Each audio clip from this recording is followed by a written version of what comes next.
The Indiana Fever have the most valuable player in women's basketball history. And they are about to throw it all away. Before this video ends, you will see exactly how they are doing it.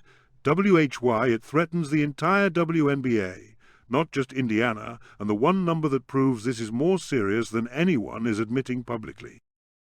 Stay with me. Let's start with the question the Indiana Fever front office refuses to answer directly. Is this Caitlin Clark's team, or is it Kelsey Mitchell's?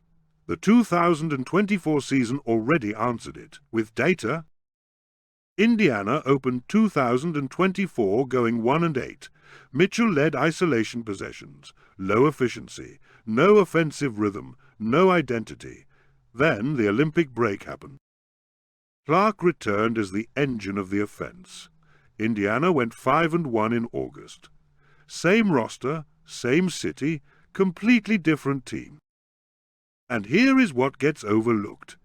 Kelsey Mitchell was excellent during that run cutting, knocking down threes off Clark's kickouts, constantly open because defenses were doubling Clark at the arc.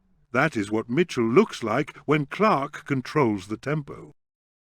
Mitchell is a real player, fast, capable of 2-0-point nights. But the 1-8 start is the documented answer to what happens when she is the first option. The 2024 record is the proof. Clark must be the unquestioned first option.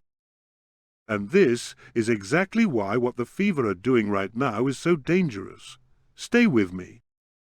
Clark's game is built around pace, full-court passes, transition attacks, double-team collapses from distances most guards never attempt. The players around her need to run and be ready to fire the instant the ball moves. Stephanie White does not coach that style of basketball.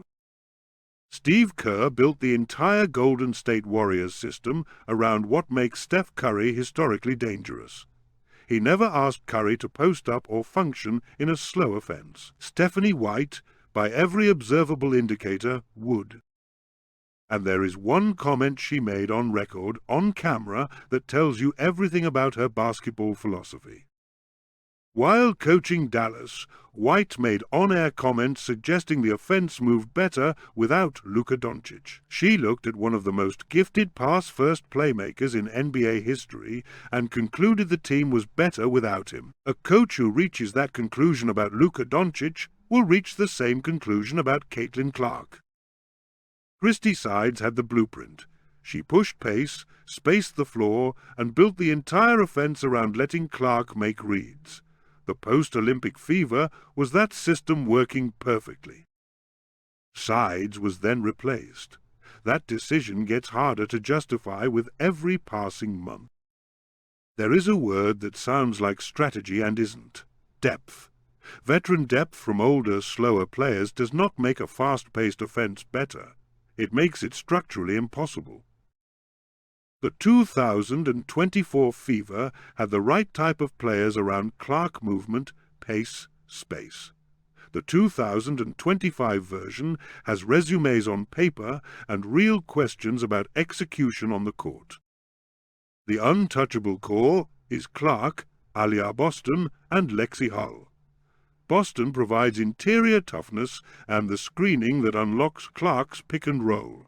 Hull spaces the floor and thrives in the catch-and-shoot role the offense requires. Every single roster decision should pass through one filter: does this player make those three better? If the answer is no, it is the wrong signing. But the roster questions are only part of the story. What is actually riding on Indiana getting this right will shock you. The 2025 WNBA Collective Bargaining Agreement, the deal that restructured player salaries across the entire league, was built on a revenue foundation that Caitlin Clark had a direct and measurable hand in creating. Before Clark arrived, the WNBA Supermax was $249,000. The new CBA raised that to $1.4 million. That did not happen because of natural league growth. It happened because the financial numbers transformed the moment Clark stepped onto a professional court. The 2024 WNBA draft drew 2.5 million television viewers, eclipsing game viewership from nearly the entire prior history of the league. Indiana's home attendance averaged over 17,000 fans per game, surpassing the Indiana Pacers on a per-game basis. The unrivaled off-season league featured Breanna Stewart, Nafisa Collier, Angel Reese, and Sabrina Ionescu. Genuine stars, real talent. Year 1 averaged 312,000 viewers opening weekend. Year 2 added Paige Buchers and more talent, and still without Clark, dropped to 175,000. Some broadcasts hit 103,000.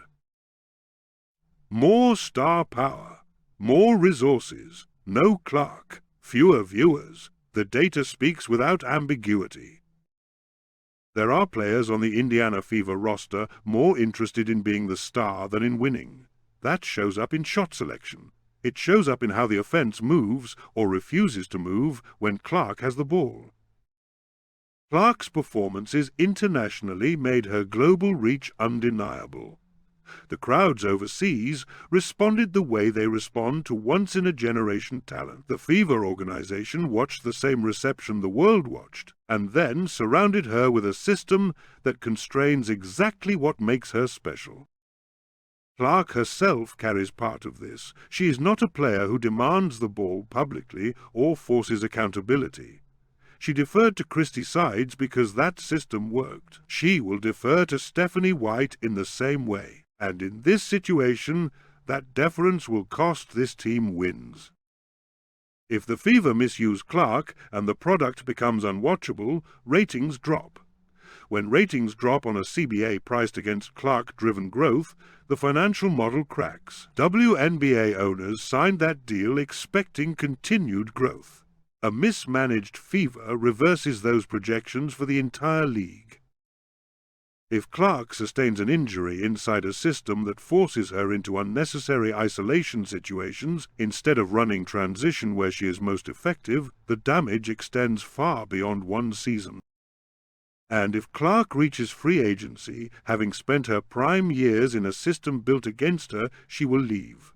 A franchise like Toronto, ready to build entirely around her, would sign her immediately. Indiana would be left with nothing to replace it. The talent is in Indiana. The moment is right now. The CBA is signed. The platform is built. The audience is waiting. The only variable separating a dynasty from a disaster is whether the people making decisions inside that organization are honest enough to let Caitlin Clark be exactly what she already is.